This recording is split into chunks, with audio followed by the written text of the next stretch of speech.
Welcome you guys to the second half of our Reptile Expo tour. This was a spectacular expo with plenty of variation in the species of animals and the morphs. I was finally able to find a moonglow boa.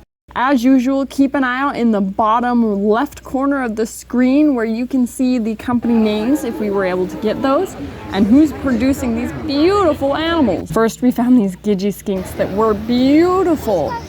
And we also got to see a Mata turtle. I absolutely love Mata, so I got ecstatic over this. And they had a whole bunch of other turtles with them, dude, that were so cute and itty bitty. Oh, Moss Family was one of my favorite booths. They were so much fun. They knew their animals so well.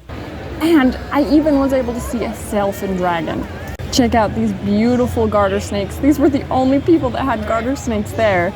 But there were also these gorgeous lizards. Look at these. Oh, I love all of these animals. They were incredible.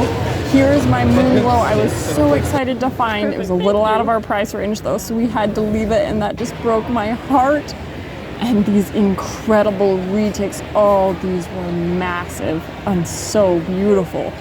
And not to mention there's always plants and cool grass too. My name is Kalani. I'm actually one of the workers here at Chameleon House. And this is a chameleon that seems like he wants to bite me because he's very mad at my finger. Alright, so I have heard chameleons are notoriously hard to care for. What are the hardest things that you've learned in taking care of them? You know what? I think the biggest thing, especially living in somewhere like Southern Nevada where we're based out of, having adequate amount of humidity, adequate amount of water especially for these guys is one of the biggest things. I've seen a lot of chameleon owners and actually a lot of reptile stores and sometimes even like the aquariums that sometimes have reptiles like that. They don't properly keep enough humidity or give their chameleons enough water, which stresses them out. Now, one of the things that you can learn about chameleons when it comes to just basically overlooking them, you see their eyes over here. His eyes are pulled in just a tad bit. They're supposed to be bulbous, which indicates, oh yeah, hey, I am all good to go, no worries, whatever. That can be an indication that he's a little bit dehydrated. He could be a little bit stressed because this is a crazy environment. But little things like that people need to start looking out for. If you start looking out for that, you have better care for your chameleon lives longer than 2 to 3 years, which is what I see a lot of people complaining about. They're not giving him enough water. Having a UVB bar especially, instead of that UVB dome LED crap that can actually kill your chameleon and hurt them.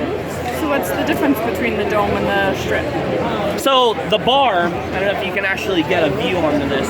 So the bar itself is going to be way better because it gives your chameleon freedom to roam. Not only is it going to be a lot less stress because it doesn't have to worry about, oh yeah, this one spot gives me the UVB that I need, because that is extremely important for your chameleon not to develop this thing called metabolic bone disease. It's osteo for reptiles, but a lot worse for chameleons. Just in the fact of all the different, like, aside from bone fragility, they can have also bones just completely grow wrong, and it just overall can be really horrible for them and hurt them. Alright, well, we have to look at this gorgeous white stripe he's developing because that is beautiful. But then we also need positives. So what is the absolute best thing about keeping chameleons? What's your favorite?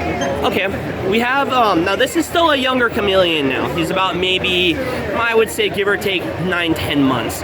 Full-grown chameleon over there at that big enclosure, and he's about 2.5 years old. He is a literal puppy dog. He has been hand-raised since he was about maybe that big, so a little bit bigger than this guy's head, for instance.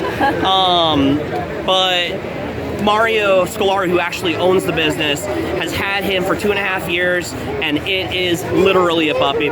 Whenever I go in water, whenever the old man goes in waters, he literally comes to the very front of his enclosure, because there is a stick that's just barely about to touch the door, and he straight up starts scratching at it like a dog.